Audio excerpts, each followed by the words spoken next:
Hey, what's up there, YouTubers? Edgemans and a Job coming to you guys today with another deck tech. So today we're going to be taking a look at another standard deck, but today it's going to be something a little bit different. This is for all of the budget players out there, people that can't necessarily get all of the high up expensive cards like Snapcaster Mage, Lilianas, and some of the Titans and stuff like that. This is for you guys because I know a lot of people have requested budget deck in any form for a deck tech. So today we're going to be taking a look at Red Blue Delver. So this is actually going to be another Pike deck, and this is a relatively cheap deck to construct. We're only running 8 rares in here. 4 of them are dual lands, and the other 4 are the Runechanter's Pike. But the dual lands you can do without. You can just run more basics. But we'll talk about that when we get to it. Overall, really cheap deck. It's really fun to run at FNM, and you will see some really good play out of it. You will win most of your games. It's just like any other Pike deck or Delver deck. It's very consistent and it's very quick. And overall, if you're playing budget and you don't want to spend a lot of money, this is something perfect for you. So before we actually take a look at the deck, if you guys have any suggestions for other decks that you would like to see, please leave them in the comments below, and I will take them into consideration for future deck techs. And be sure to subscribe for more deck updates and other Magic the Gathering content. So we're going to start this off by taking a look at the mana base. So like I said, we are running 4 dual lands, and these are, you don't have to run them, but it's preferred if you can. If you can get a hold of a playset of Sulfur Falls, it would be better that you do run them. But if not, and you can't get a hold of them, you can always just run 2 more mountains and 2 more islands instead. It makes it a little bit less consistent, but if you're really on a tight budget, then you might as well just run the basics. So playset of Sulfur Falls, and then we're looking at basics. So 9 islands. So 3, 6, 9 islands and 7 mountains, so 3 and 4.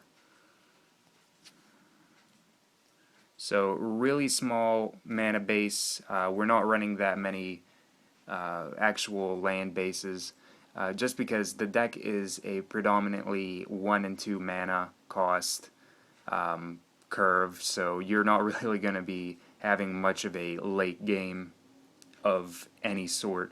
So the land base again is a playset of Sulfur Falls, 9 islands, and 7 mountains. And if you can't get a hold of the Sulfur Falls, just add in 2 more islands and 2 more mountains.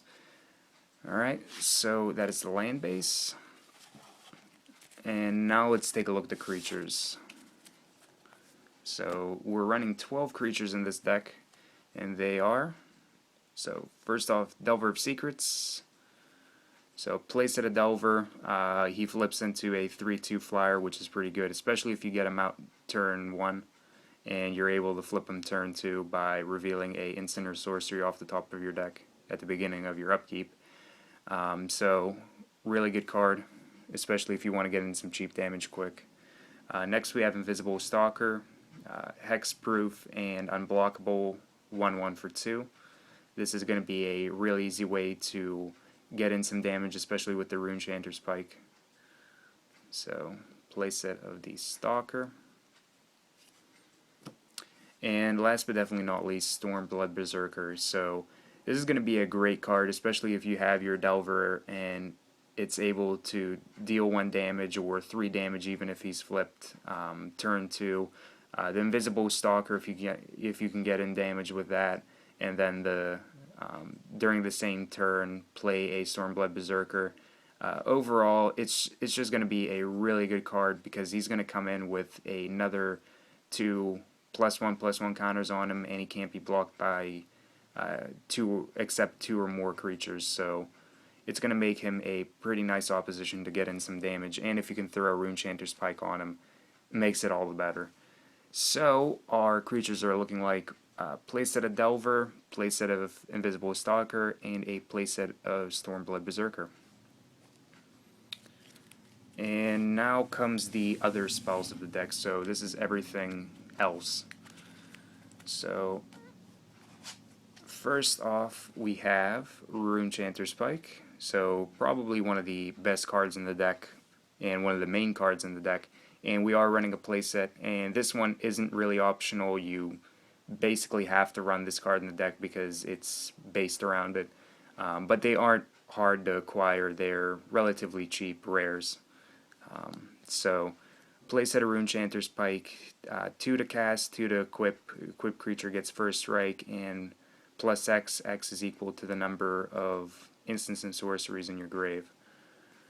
Plus X plus 0, should I say. But nonetheless, it makes cards like Invisible Stalker really good, and Stormblood Berserker. Next we have Mana Leak, so a playset of Mana Leak, and this is one of my altered ones. Counter target spell unless its controller pays 3. Really good early game to make sure that your opponent doesn't get any threats like the Geist of St. Traft or a Mirran Crusade or something like that out. Next we have Vapor Snag, so this is in case they do get something like a Mirran Crusader or some kind of attacker or blocker out there. Even if it's a little bit later game, if they play a Titan or something, you can shoot it back to their hand. So 1 blue, return target creature to its owner's hand, and they lose 1 life. Also works out well with the Stormblood Berserker. If you can do it during your turn, send something back and then play the Berserker, and he comes in as a 3/3. So, play set of snags. Now we're getting to the draw spells. So, Ponder is going to be the first one, and I have another one of my altars. So, look at the top 3. You can rearrange them, or you can shuffle afterwards then, and draw cards. So, basically, you get to set up your next 2 turns, and it works really well with the Delver, so that you can set it up for him to flip. So play set a Ponder. Faithless Looting, the new card from Dark Ascension. So for 1 red, you draw 2 cards and discard 2 cards. It helps out a lot with the Runechanter's Pike because you can get in a lot of instants and sorceries into the grave and power up the Runechanter's Pike, or you can just keep drawing cards, and maybe if you keep on like drawing lands, you can get to your actual instants and sorceries and use them. It's really situational. Depending on what situation you're in, you'll be able to deem what's appropriate to discard. So 1 to cast and flashback for 3, 2 generic, 1 red. So it makes it a overall really good card.